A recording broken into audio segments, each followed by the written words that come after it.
The award I selected for this project was the Thomas Riviera Mexican American Children's Book Award.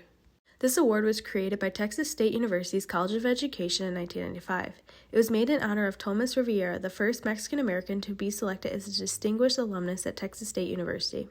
Aside from his work as an educator and university administrator, he was also known as the Dean of Mexican American Literature.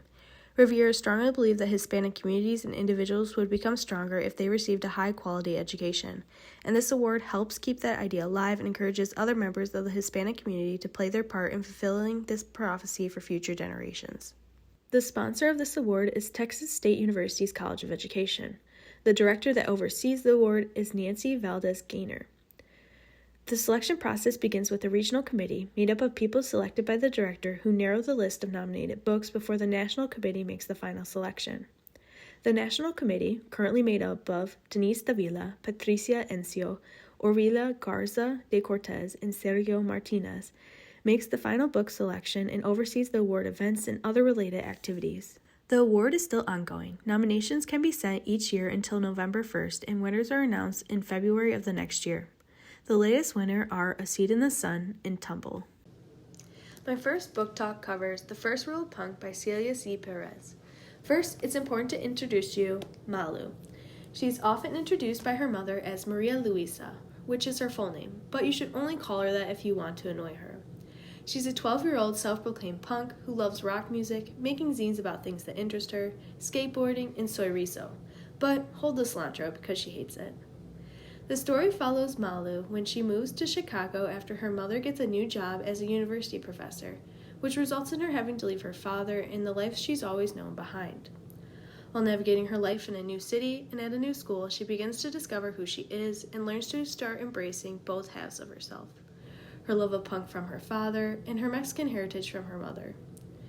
She makes a few friends and even an enemy who help her on her journey of self-discovery, by assisting her with a fun but somewhat crazy plan to fight for their right to express themselves at school. I really enjoyed the book, and I felt it as a story that many people could relate to and learn something from. I think the author did a fantastic job with creating the characters, since they're all very interesting and fun to get to know, especially Malu. She's so punk. So, what do you think the first rule of punk is?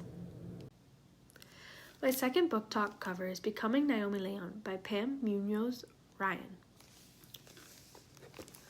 I always thought the biggest problem in my life was my name, Naomi Soledad Leon Outlaw, but little did I know that it was the least of my troubles, or that someday I would live up to it. This story follows 11-year-old Naomi, who is living peacefully with her great-grandmother, who goes by Graham, and her anxious younger brother, Owen, until her mother reappears several years after abandoning her and her brother. Her mother's reappearance starts off well, with her trying to make it up to the siblings by buying them gifts and visiting often. However, as time goes on, her true intentions begin to seem more selfish than the siblings and their Graham originally thought. Naomi's mother threatens to take custody of Naomi, which results in an unexpected adventure to Mexico in search of her birth father. Along the way, Naomi learns more about herself and her family and begins to find her voice again. Overall, I would rate this book 4.5 out of 5 stars. I think the author did a great job telling the story from the perspective of Naomi, a girl who is still recovering from traumatic experiences that she faced as a young child.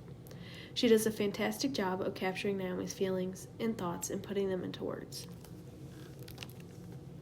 A brick wall had sprouted between my words and the world, without a crack of daylight for a whisper to escape. Will Naomi be able to find her voice in time? My third book talk covers My Two Border Towns, written by David Boles and illustrated by Erica Mesa. This town's a twin of the one where I live. The story illustrates one of the trips that a father and son take to the other side, El Otro Lado, every other Saturday. The father and son travel from their town in the U.S. to a town right across the border in Mexico. The duo eats at their favorite restaurant, visits Tio Mateo at his jewelry store, and even more, all while completing their various errands and any shopping that needs to be done for their mysterious friends before it is time to head back to the border and their home. I felt that the book is a great example of what life on the U.S.-Mexico border is like from the eyes of a child.